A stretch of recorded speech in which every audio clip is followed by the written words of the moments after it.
नमस्कार जोहार। आप देख रहे हैं न्यूज जेचबरेट का न्यूज बुलेटिन। बढ़ते हैं झारखंड की महत्वपूर्ण खबरों की ओर। महिला हॉकी टीम की झारखंडी खिलाड़ियों को 50-50 लाख मिलेंगे। खबर के मुताबिक महिला हॉकी टीम की झारखंडी खिलाड़ियों को 50-50 लाख मिलेंगे। राज्य के मुख्यमंत्री हेमंत सोरेन ने इसकी घोषणा की है। उन्होंने कहा है कि टोक्यो ओलंपिक में भारतीय महिला हॉकी टीम को भले ही कांस्य पदक भी नहीं मिल सका, लेकिन सभी बहनों ने कांस्य पदक के मैच में पिछले ओलंपिक की स्वर्ण पदक विजेता ग्रेट ब्रिटेन की टीम को जिस प्रकार टक्कर दी, वह काबिले तारीफ है।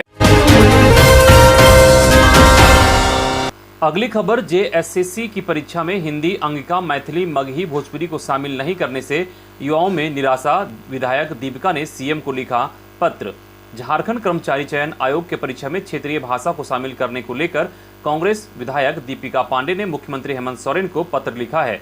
मुख्यमंत्री को लिखे पत्र में उन्होंने कहा है कि मंत्रिपरिषद द्वारा झारखंड कर्मचारी चयन आयोग द्वारा आयोजित किए जाने वाले परीक्षाओं में क्षेत्रीय भाषाओं की सूची में हिंदी, अंगिका, मैथिली, मगही, भोजपुरी आदि को शामिल नहीं करने से राज्य के युवाओं में घोर निराशा है। इस विषय पर सोशल मीडिया से लेकर सड़क पर सरकार के इस निर्णय की आलोचना हो रही है। उन्होंने आग्रह किया है कि क्षेत्रीय भाषाओं में उक्त भाषाओं को भी शामिल किया जाए। ऐसा नहीं करने से झारखंड के हजारों युवाओं का भविष्य प्रभावित होगा। साथ ही कर्मचारी चयन आयोग के परीक्षा के लिए जो एक बाध्यता रखी गई है कि सामान्य कोटि के उम्मीदवारों को मैट्रिक झारखंड के किसी स्कूल से उत्तीर्ण होना जरूरी है, इस प्रावधान पर भी विचार होना चाहिए। इधर छात्रों ने हेमंत सरकार पर लगाया आरोप, झारखंड विरोधी है नई नियोजन नीति। झारखंड यूथ एसोसिएशन के छात्र नेता देवेंद्र नाथ महतो ने कैबिनेट के बैठक में लाई गई संशोधित नियुक्ति नियमावली को झारखंड विरोधी बताया है। छात्रों ने कहा कि यह नियमावली शहीदों के सपनों के विपरीत है। इस प्रस्ताव को झारखंडी युवा कतई स्वीकार नहीं करेंगे। वर्तमान सरकार ने मैट्रिक के आधार नियुक्ति नियमावली बनाकर झारखंडी छात्रों के साथ धोखा किया है। इस प्रस्ताव में हिंदी, अंग्रेजी, संस्कृत को पेपर 2 से हटाना झारखंडी छात्रों के लिए महज लॉलीपॉप है। झारखंड में सिर्फ 9 क्षेत्रीय और जनजातीय भाषा के रूप में मान्यता है, लेकिन क्षेत्रीय और जनजातीय भाषा के साथ बांग्ला, उर्दू और उड़िया को शामिल किया गया है, जो झारखंडी छात्रों के साथ धोखा है। वहीं संगठन ने कहा कि झारखंड यूथ एसोसिएशन के बैनर तले एक साथ मिलकर एक स्वर में अपना हक अधिकार के लिए 8 अगस्त को झारखंड आंदोलन के मसीहा निर्मल महतो के बलिदान दिवस के दिन राज्य भर के जिला मुख्यालय में अगस्त क्रांति के रूप में और 10 अगस्त को मुख्यमंत्री के जन्मदिन के अवसर पर राज्य के मोरहाबादी में बेरोजगार दिवस के रूप में गोलबंद होकर संघर्ष करेंगे, जिसकी तैयारी पूरी प्रदेश में हो चुकी है। सचिवालय में अब बारकोड स्कैनिंग के बाद होगी एंट्री। झारखंड में सीएम सचिवालय, प्रोजेक्ट भवन सचिवालय की सुरक्षा ऑडिट की रिपोर्ट तैयार कर ली गई है। सुरक्षा व्यवस्था में कई खामियां पाए जाने के बाद नए सिरे से सुरक्षा की प्लानिंग हो रही है। जानकारी के मुताबिक डीआईजी अनूप ब्रिथरे के नेतृत्व में बनी सुरक्षा ऑडिट टीम ने अपनी पहली रिपोर्ट पुलिस मुख्यालय को सौंप दी है। रिपोर्ट में सिफारिश की गई है कि सचिवालय में लगे कैमरे काफी पुराने व कम रेजुलेशन के हैं, इसलिए अब नए सिरे से हाई रेजोल्यूशन के कैमरे लगाए जाएं। साथ ही प्रोजेक्ट भवन सचिवालय में प्रवेश के लिए बार कोड जनरेट किया जाएगा। बार कोड स्कैनिंग के बाद ही वाहनों की एंट्री हो सकेगी। अगली खबर, मांग लेकर शिक्षक संघ वित्त मंत्री और शिक्षा मंत्री से मिले। वर्ष 2005 में नियुक्त प्राथमिक शिक्षकों ने पुरानी पेंशन योजना लागू करने की मांग को लेकर अपना संघर्ष तेज कर दिया है। झारखंड प्रदेश प्राथमिक शिक्षक संघ ने इस मांग को लेकर शुक्रवार को राज्य के वित्त मंत्री डॉक्टर रामेश्वर उरांव और शिक्षा मंत्री जगन्नाथ महतो से मिलकर ज्ञापन सौंपा। संघ के प्रदेश अध्यक्ष शैलेंद्र कुमार सुमन ने कहा कि एक ही विज्ञापन से नियुक्त दूसरी सूची के अभ्यर्थियों को पुरानी पेंशन योजना का लाभ नहीं दिया जा रहा है। अब बात कोरोना अपडेट को लेकर। राज्य में पिछले 24 घंटे में मिली 32 नए केस, वहीं 28 लोगों ने कोरोना को मात दी। इलाज के दौरान एक मरीज की हुई मौत। 32 नए संक्रमित जिन जिलों मिले हैं उनमें देवघर में 2, धनबाद में 6, पूर्वी सिंहभूम में 5, हजारीबाग में 2, जामताड़ा में 1, खूंटी में 2, कोडरमा में 4, लातेहार में 2, रांची में 7, पश्चिमी सिंहभूम में 1 नए संक्रमित मिले हैं।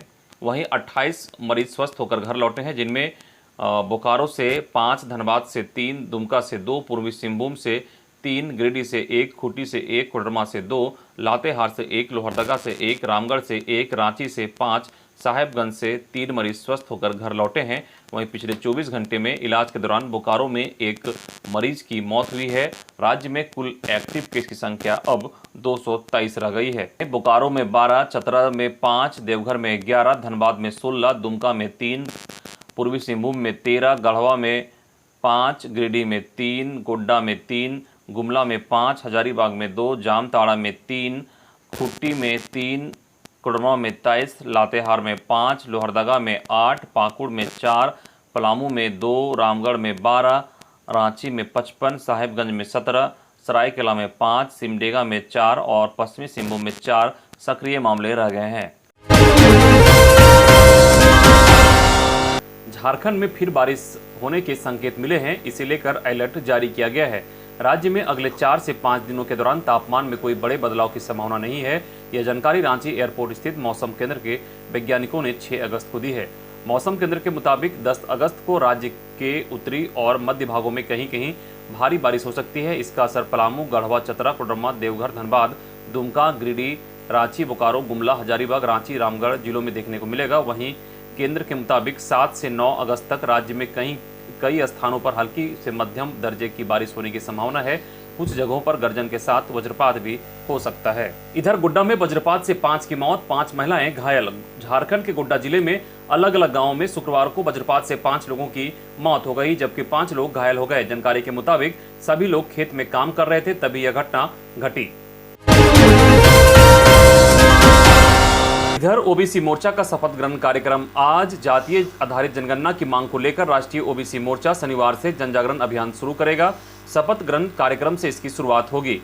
मोर्चा के प्रदेश अध्यक्ष राजेश कुमार गुप्ता ने कहा कि दोपहर 1 बजे अल्बर्ट एक्का चौक पर शपथ ग्रहण कार्यक्रम होगा।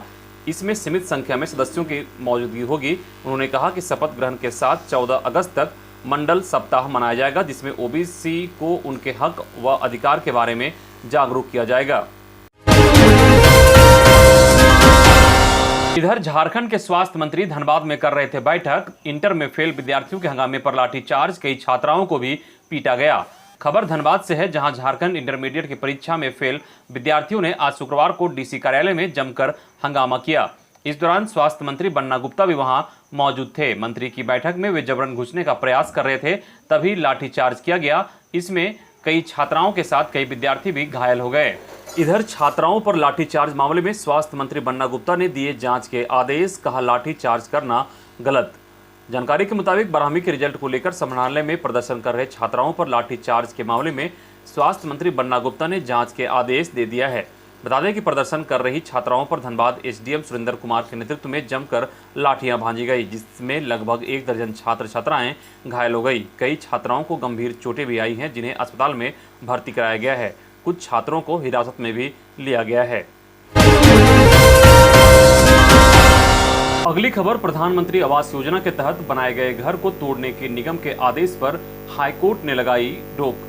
हाईकोर्ट में शुक्रवार को बिरसा चौक में प्रधानमंत्री आवास योजना के तहत बनाए गए घर को तोड़ने के आदेश को लेकर सुनवाई हुई, जिसमें जस्टिस राजेश शंकर की कोर्ट ने रांची नगर निगम के आदेश पर रोक लगा दी। वहीं मामले की सुनवाई के लिए 3 हफ्ते के बाद की तारीख दी गई है। कोर्ट ने मौखिक रूप से कहा है कि एक तरफ प्रार्थी को घर बनाने की अनुमति दी जाती है और दूसरी ओर रांची नगर निगम उसे तोड़ने का आदेश जारी करता है। कोर्ट ने इस पर नगर निगम से जवाब मांगा है।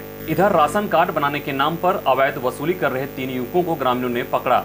खबर रांची से है, जहां रातू के लहना पंचायत में पिछले 2 दिनों से 3 युवकों द्वारा राशन कार्ड में नाम जोड़ने, मतदाता पहचान पत्र बनाने के नाम पर भोले भाले ग्रामीणों से वसूली की जा रही थी। शुक्रवार को काटू में युवकों द्वारा ऑनलाइन राशन कार्ड बनाने में नाम जुड़वाने की बात पर कुछ ग्रामीणों को संदेह हुआ, तो उन्होंने उनसे पूछताछ की।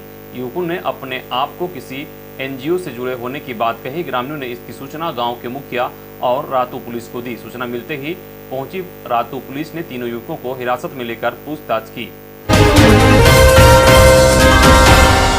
अगली खबर, राज्य के ग्रामीण क्षेत्रों में 7 सितंबर तक चलेगा बीमा कराएं अभियान। 33 लाख ग्रामीण महिलाओं का होगा बीमा। दीनदयाल अंत्योदय योजना राष्ट्रीय ग्रामीण आजीविका मिशन के अंतर्गत राज्य में कुल 33 लाख ग्रामीण महिलाओं का बीमा होगा। ये वे महिलाएं हैं जिन्हें राज्य में 2,63,000 स्वयं सहायता समूहों ने संगठित किया है। इन ग्रामीण महिलाओं और इनके पतियों का बीमा कराने के लिए 7 अगस्त से 7 सितंबर 2021 तक बीमा कराएं अभियान सुरक्षित भविष्य सुखी परिवार संचालित किया जाएगा।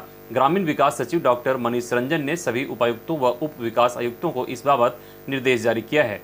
इस अभियान में प्रधानमंत्री सुरक्षा बीमा योजना से कम 70% सदस्यों को, प्रधानमंत्री जीवन ज्योति बीमा योजना से 10 से 15% सदस्यों को व अन्य को अटल पेंशन योजना व प्रधानमंत्री आरोग्य योजना से भी जोड़ा जाएगा। इधर झारखंड के उच्च शिक्षा के क्षेत्र में सेवा देने के इच्छुक उम्मीदवारों के लिए अच्छी खबर। राज्य विश्वविद्यालयों के स्नातकोत्तर विभागों में रिक्त पड़े प्रोफेसर, एसोसिएट प्रोफेसर एवं असिस्टेंट प्रोफेसर के पदों पर संविदा पर घंटी आधारित शिक्षकों की बहाली का रास्ता साफ हो गया है। झारखंड सरकार के कैबिनेट में लिए गए निर्णय के तहत अब पीजी डिपार्टमेंट में घंटी आधारित शिक्षक नियुक्त किए जा सकेंगे। राज्य में व्यापक पैमाने पर विश्वविद्यालयों में शिक्षकों के पद रिक्त हैं।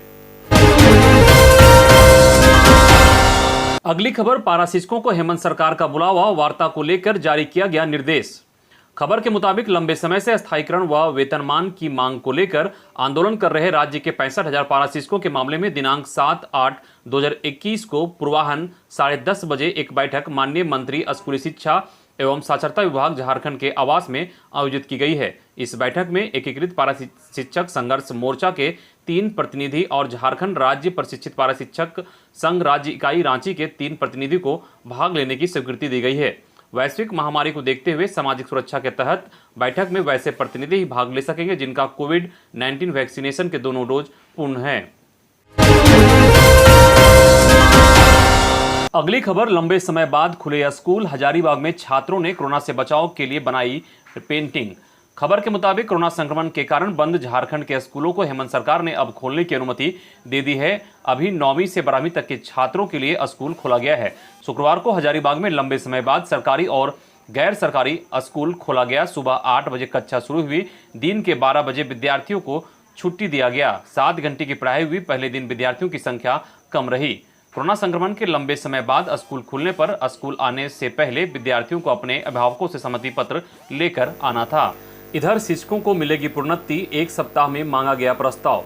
प्रारंभिक शिक्षकों को कालबद्ध प्रोन्नति मिलेगी, इसके लिए 1 सप्ताह में प्रस्ताव मांगा गया है। शिक्षकों को ग्रेड 1 से ग्रेड 2, ग्रेड 4 से ग्रेड 5 एवं ग्रेड 7 से ग्रेड 8 में प्रोन्नति दी जानी है। रांची के जिला शिक्षा अधीक्षक ने इस बाबत सभी क्षेत्र शिक्षा पदाधिकारी व अवर विद्यालय निरीक्षक रांची 1 और 2 प्रखंड शिक्षा प्रसार पदाधिकारी को 6 अगस्त को पत्र लिखा है। अगली बड़ी खबर, रिम्स प्रबंधन ने आउटसोर्सिंग कर्मचारियों को हटाने का दिया आदेश। बगैर वेतन के काम कर रहे थे कर्मी।